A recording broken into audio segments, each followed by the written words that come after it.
পদ্মাপাড়ে হিন্দুদের একজোট হওয়ার ডাক।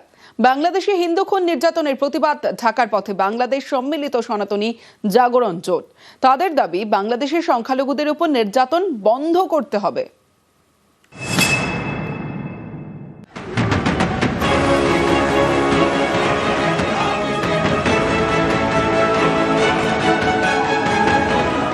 ছাত্রনেতা খুনে অশান্ত বাংলাদেশ। বারবার টার্গেট করা হচ্ছে সংখ্যালঘু হিন্দুদের। নৃশংসভাবে হত্যা করা হয় ময়মনসিংহের এক কারখানার কর্মী দীপু দাসকে।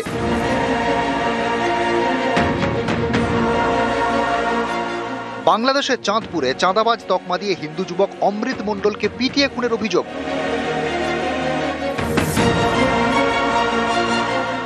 সম্প্রতি ফের চাঁদপুরে সংখ্যালঘু যুবকের বাড়ি ঘেরাও করে হুমকি দেওয়ার অভিযোগ।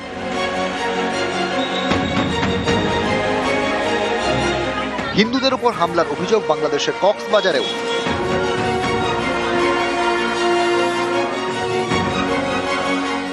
এসব ঘটনার প্রতিবাদে শুক্রবার পথে নামে বাংলাদেশ সম্মিলিত সনাতনী জাগরণ জোট।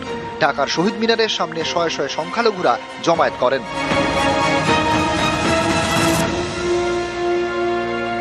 ঢাকার রাস্তায় মশাল মিছিল।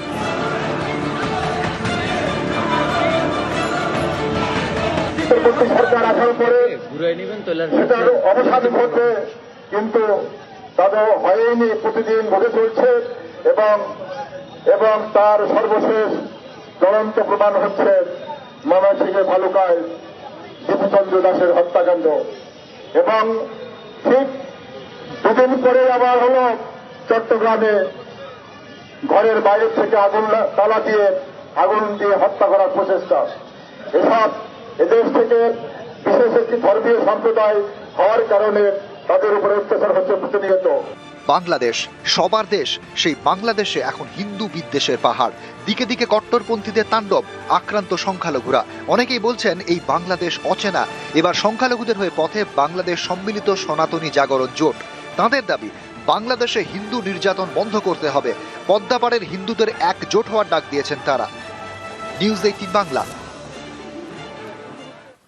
আজ জেলা থেকে সরাসরি শেষ করব সুন্দর একটা ছবি দেখে। যে ছবি আপনারা দেখছেন, সুন্দরবনে বছর শেষে বাঘ দর্শন।